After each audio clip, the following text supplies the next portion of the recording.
I was talking about expansion with a friend.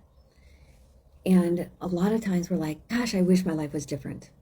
But then we are unwilling to become the change necessary to match the difference we've asked for. I was talking with my grandson too. I'll tell you the story about my friend here in a minute. But I was talking with my grandson. He's the sweetest, smartest little guy. And I was like, how are things going? And he said, I wish I didn't have this life. I was like, really? What do you wish was different? He's like, I wish I could eat the same foods that my brother and sister eat. He has texture issues, so if it's not crunchy, he's not eating it. So he recognized he wanted something different. He wanted to just eat regular food, and he couldn't figure out why he just could not force himself to eat regular food. And then I was like, what else would be different? He's like, well, I'd probably be able to stay in my own bed all night long. I was like, really? I was like, do you remember when you were 4? He's 5.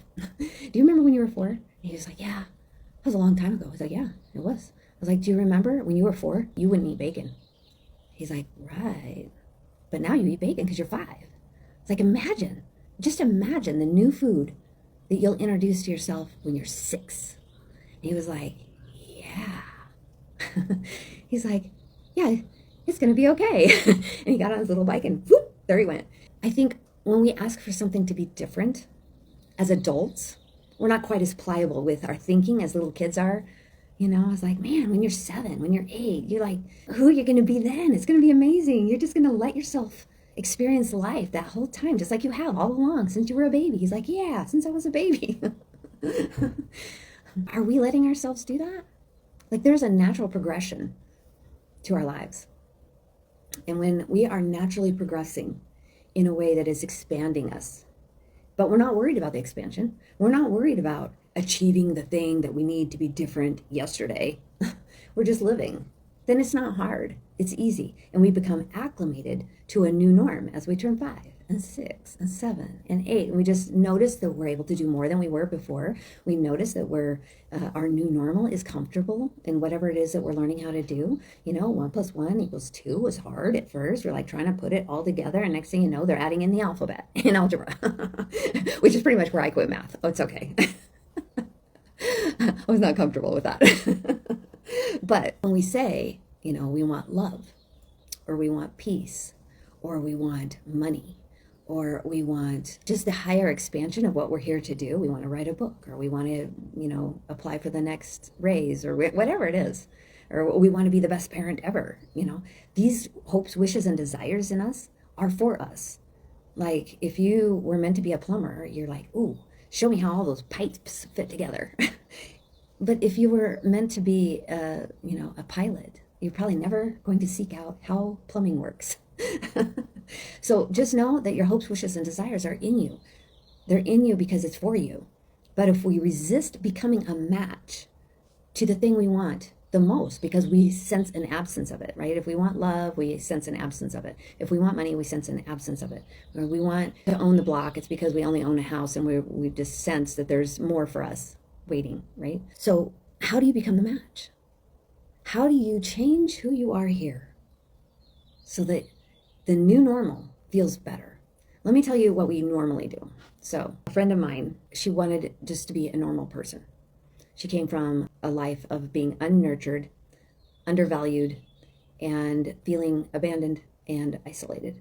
And so anytime she experiences life where there's an absence of emotional chaos, she'll figure out a way to go create more emotional chaos, because it's what's familiar. It's what's normal. It feels safe in all the complexities of fight or flight. I'm not safe. This is scary. I don't love it. But her nervous system is going to find a way to keep the normal fight or flight present all the time. It's just not safe to not be in fight or flight because it's not familiar. And so she's at this point in her life, she's at a juncture. This is my favorite place to see someone, is at the juncture. I've been there many times myself, flat on my back, crying, wondering why I was still alive, wondering what purpose I could ever even have from that point forward. My little ego was quite wounded. But it's a juncture you'll never forget. And it's a juncture that will only make you better. So sometimes we're like praying like this. We're not praying like this. We're praying like this. God, give me this gift. I need a miracle, and I need it yesterday. And I need peace. I need stability. I need ease. I need more of the good stuff. But we're praying with closed fists, and we're not being specific about what we're praying for. We're just like, just send the miracle, send it, because we're in a state of panic. And God's like, just open your tight little fist and let me give you the gift you're asking for. The funny thing about that is, like, the gifts of praying with closed fists is that we're like, God can't hear me. He's not answering. He's not giving me what I need. No, the change is here. The change is to mentally say, I need to open my fists. I need to open my heart. I need to open myself up to something that's going to probably feel super unnatural, uncomfortable, unfamiliar. And we're going to ask, I'm asking for this thing, but I need to open and become the frequency of receiving it. If we're not open to the frequency of receiving it, the fastest way for God to answer our questions is to raise our lives to the ground. Just level it. Just implode. Gone. It's not there anymore. Now what? So I've seen this happen. I've seen it happen over and over again. So my friend, who was starting to experience some normalcy of peace and ease in her life, suddenly realized things were getting a little too easy, and she went and found emotional chaos that it just completely sent her in a tailspin. She went back to what's familiar, right? Because she wasn't ready for the expansion, right? She didn't regulate her nervous system in a state of unfamiliarity. It's like, oh my gosh, this is getting weird. This is peaceful. It could go away at any moment. I'm just going to blow it up before it blows up in my face unexpectedly. And so she did. And it's okay. It's okay if she blew it up, because she was learning and figuring out what she actually wanted. Fast forward, she gets a job. It's not her favorite. The commute is long. She hates traffic. She's over every day, hate the traffic, hate the commute, can't do it. It's not sustainable. I won't do it. I can't do it. This is awful. I'm going to die. And the whole time she's saying that, God, send a miracle, send a miracle, send a miracle, send a miracle. She wasn't asking for a specific miracle. She was just asking for the chaos to stop. And then this history of how she blew up her life when things were getting easy and everything, this history came back up into the present moment, and the possibility of losing her driver's license is pending now. Guess what? Ta-da! It's the miracle. The miracle is that she's not going to have to do the commute anymore. She's not going to have to drive. She's going to have to find a different job, different way, something local. But she got the miracle she asked for, but she did it with tight fists instead of just peeling those. I know it's hard. I know change is difficult. We all want something different, but nobody wants to change. And opening up the fingers to receive the change you're asking for, to be a match to the change. Like, if she had been open to the change, she could have found an online job. She didn't have to go through this whole legal thing of emotional chaos and lose her driver's license and being punished for bad behavior, when if she had acclimated to a new norm to match the gift and the miracle she was asking for, the miracle could have come in 100 different ways. It didn't have to come in with emotional chaos. Does that make sense? It's an example of how we're asking for our lives to be different. We want our lives to be better because we are born for more, right? You get a little bit of money in a bank account, it feels really good. You get a little bit of love in your emotional bank account, and it feels really good. And we want more. We just want more naturally, because we're built for more. We are not built to be the same. We are here for expansion and contribution. Two highest needs of the spirit: expand, growth, become a match to the life you want. If you want money, you got to be a match. And you got to be a match before the money comes. Super fun. Figure that out. I can help you, actually. I can help you with that. And contribution. You're here to give back. You're here to raise the collective. You're here to bring good energy to the world and do good work. So if we want things to be different, we must become the match to it. Otherwise, we might discover that the miracle comes in ways that we really didn't prefer. Nobody prefers to have their life leveled, to lose everything, to lose their health, to lose their wealth, to lose their family and their connection and their belonging. And nobody signs up for that. But we kind of do when we resist becoming a match in the natural progression to the things we want to be different, to the moreness we've asked for. So when you're a little kid and you're like learning to roll over, we didn't resist it. We just did it. It's like, wow, looking at life. I'm not on my back anymore. I've got a new perspective. Learning to crawl. Look at that. I'm not like locationally challenged anymore. I'm moving locations.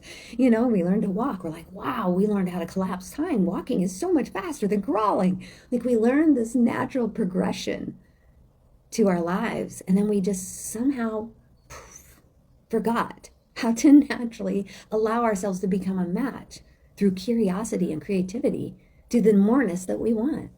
So what are you struggling with today? What are you asking for with tight little fists, praying and hoping it happens, but not willing to actually do the change work required to progress into the new normal of feeling familiar with what you've never known before? How do you become familiar with who you've never been before? What will you become along the way that will be your favorite story to tell in the future? Who will you become that now is able to leave a legacy of the journey and the process from which you went from over here to over there? That's the excitement. The expansion is the exciting part. The resistance is not so fun. We got tight little fists and we're like, I am willing to go there if it turns out the way I want it to, but I need to see how it's going to turn out before I go there. It's not going to work very well. God's like, well, I'll give you the gift you've asked for, but it's not going to be the way maybe you preferred to receive it. He's going to, like, he can't actually pry your hands open, but you might be forced to just suddenly open your hands, and it'll be a shocking experience. I'll give you another example. Another dear friend of mine wanted to be home with her kids. She was asking God, please, let me be home with my kids before they're grown and gone. I'm missing out on their life. I'm working so hard. I want to build this multi-million-dollar business, and but I want to be with my kids. Very polar opposite ideas, because she was going to work harder, not smarter. She's going to build a business first, then be with her kids second, hoping she didn't miss any of that time with them. Can you see how she's working against herself? And so then the most magical thing happened. She was asking for the miracle. She was asking for the miracle that her business would grow and flourish just about overnight so she could just be home quick. And what happened was, instead, she had flown 7,000 miles away to host an event. And the event, none of her materials showed up on time to be able to teach product use at this event. And a big payment came out of the bank account that she totally forgot about and left her family destitute. No gas money, no food money, and no payroll money in the business. There was no Peter to pay Paul. And just everything in the moment that bank draft happened, leveled. Everything was leveled. 7,000 miles away from her family. And she called me and said, what am I going to do?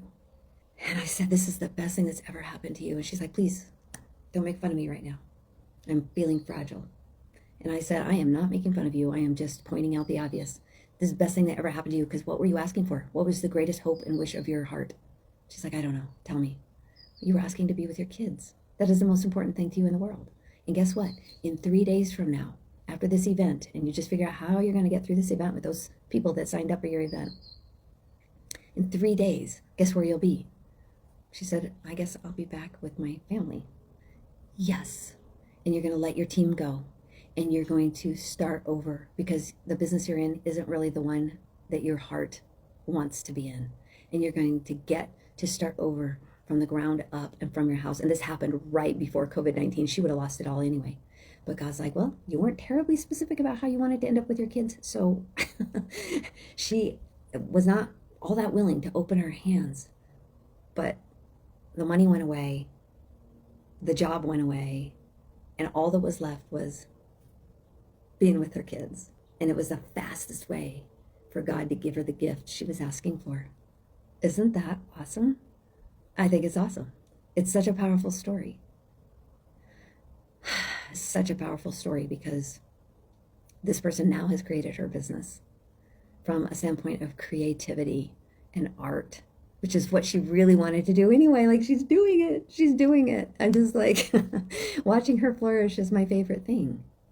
But she had to go through this resistance, like, to show herself how resistance wasn't helping her, that she could have, there was a faster way to get her goals met, and a better way. It turned out to be a better way. But, from over here, we want that thing that we want, but we're over here going, but I don't want to lose anything along the way. Maybe it's not loss. Maybe it's just giving up what's not serving us anymore. Maybe that's what it is. So the most important thing that you can do when you're asking for something to be different, you want the love, you want the wealth, you want the success, you want the things. You want to feel loved, you want to be worthy, you want to be without shame. Like, you want to be the better version of yourself, your true nature. You're going to have to get comfortable with it before it happens. You're going to have to do the work in here. The change shift happens right here. You're going to have to work with your nervous system. You're going to have to write out your false beliefs that you've been operating by as if they were true when they're not. They're not. Because they weren't making you feel better. And if they weren't making you feel better, they held the absence of truth, the absence or the fullness of love and light. Right? And so we have to become familiar with what is true. We have to become familiar with what we do want. We have to become familiar with everything that is for us, waiting for us. We have to become familiar. We have to acclimate to the newness and the unfamiliarity of the different thing we want. I want my life to be different. And now I'm willing, ready, able, allowing myself to become familiar with what that thing is.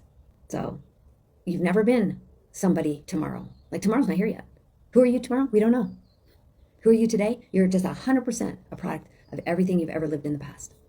You're 100% that person. But if you want to create a new life, if you want to receive the differentness, the moreness of what you're asking for, you must become a match to it today. Today, not yesterday. Doesn't matter what's happened in the past. Doesn't matter how late in life it is for you. It doesn't matter. Today, when you become a match and you dream about how magical it is to be that person on this journey to receive that thing that you know will make your life better, that is where you retrain your nervous system. This is right now, in the now. This is where you retrain your nervous system to be the match, and how much fun it's going to be to become the person you know is in there, waiting to show up, bright and shiny, bold and bright. Most important thing is that when you ask for something from God, that we're not doing it from a tight-fisted point of view. I mean, you can. I'm not saying, like, you have free will. You can do this any way you want. But if you do it this way, expect your life to get raised. It will be leveled. You'll be at square one. And it's the most memorable experience you'll ever have. It will not break you, I promise. Ask me how I know. Been there a few times. But it also frees you up to start creating the life you said you wanted without any other distractions. There are no obstacles at that point. The only obstacle is the thoughts you think about. Your belief system that's probably not been helping you to this point. So when you get deeply clear on what you want, you must also become deeply clear on how uncomfortable that feels.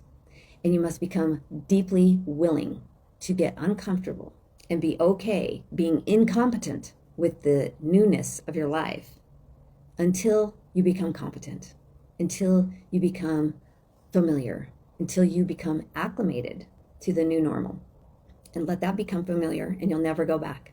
You'll never go back. It's like the hot tub. You climb in, you toe dip, put your knee in, put your hips in, put your torso in, put your neck in. All of a sudden, what used to be super hot, too hot, can't get in, now becomes super comfortable. Yeah? That is your goal. If you want more in your life, which I know you do, because we're built for it. The moreness comes to you after you become a match to it. You must be the match today to become the moreness of the future. When I was losing weight, I looked in the mirror. I was like, whoa, what happened, girl? That's not you. I wanted to make my insides and my outsides match. And I started in a day. One day. I was like, what would fitness do today? She'd go out and get some fresh air and maybe move her body and get her heart rate up. And then the next day, wonder what fitness would do today. And I became a match to the fitness that I wanted to see in the mirror. I became a match by the food I ate. I was like, I have 6 opportunities a day to eat in a way that matches fitness. So then I only ate food that matched what a fit body would need to build muscle and burn fat. Like I became a match in a day, one day at a time. The same way you learned how to crawl, the same way you learned how to walk, right? In a day, you rolled over. In a day, you got up on your hands and knees and rocked back and forth. You were practicing becoming a match to walking. And then you pulled yourself up on the furniture and you balanced on 2 legs and in that day, you became a match to what walking looks like. And then before long, you weren't even the same human anymore. You're like, who even am I? Oh my gosh, I am this person that now can run across the room because I became an energetic match through natural progression one day at a time to then become an equal to what once seemed so unfamiliar and so maybe even a little dangerous. Like 2 legs, are you kidding me? And you became a match to the person you'd never been before. But you became a match before it even happened because you were observing. You were like, oh, look at that. There's other people on two legs. Wow, they're standing way over my head. And I'm down here on hands and knees. But you were observing. You saw how it could be done. You knew it could be done, right? And you envisioned yourself doing it. Even though it wasn't conscious, you envisioned yourself, well, if they can do it, I can do it. I could, like, 2 legs? I got 2 legs. I could do that. Look at you. You're just brilliant. You're brilliant. You know how to do this. It's just that when we get all caught up in our heads as adults, we're like looking around the room a little too much and comparing ourselves. Oh, they're so much further ahead than I am. You know, like, who cares? There wasn't a single toddler on the planet that was like, oh my gosh, Susie walked before I did. What's the point in walking now? We didn't do that then, but we do it now. So let's not do it now. Let's unlearn that behavior. Let's become an energetic match, because you would not want the moreness that is out there for you. You wouldn't want it if it wasn't for you. That's the reason you want it, because you know it's in you. It's for you. It's already yours. You're just asking for it with tight fists. I don't want to change. I just want things to be different. No. You couldn't have been a baby on the ground and been like, I want to walk. I do. But you're still crawling instead of like becoming the practice, the daily practice, and becoming the thing that you knew was in you to do. Aren't we funny? We're funny creatures. Us humans, we overthink it, way overthink it. Back before we could think about the thoughts we were thinking about when we were babies, things came so much more naturally. So can we just be babies now? Can we just go back to being the energetic match of the thing we want to do? Like we're like, oh, those kids are playing soccer. I want to play soccer. Oh, I'm going to have to figure out how to get my leg to kick that ball. I'm going to have to figure out the timing of running up on it and kicking it without stepping on it and falling down. Oh, I'm going to kick it and fall down several times before I figure out how to actually kick it hard and not fall down, right? The kids just figured it out. And then they were running and playing and scoring goals and cheering, and it was fun. That is the bottom line here. If you're asking for something out of fear and scarcity and worried about things that haven't happened yet, that's no fun. You're not having fun. Stop that. Becoming an energetic match to the thing you want is really actually fun. It was fun getting fit. Not because every day I was, oh, I'm skinny in a day. No. It wasn't it. It was behaving in a way that was in alignment with who I knew myself to be. Because fit was for me. Fit was what I wanted because it was for me. It was already mine. It was already in me to do. And mostly because everything I ever needed was already here. Everything you need is already in you. That's the thing. My metabolism was already here. I didn't have to go and invent one. And your creativity is already in you. Everything you need is in you to do the thing that you want to do. Go do it. I know, it's easier said than done, but you have to become the energetic match and not resist it. If you're asking with tight fists, you might get it, but not in the way you prefer. You might actually get your life leveled. And I'm not saying that's a bad thing. It will get your attention faster than anything else. Ask me how I know. Anyway, hopefully some of the things that I've said, it's not the words that I'm saying, it's what you're ready to hear. Hopefully it's penetrated your body in some way that you can now hear the answer that you've been seeking and how you can receive the moreness that is for you already.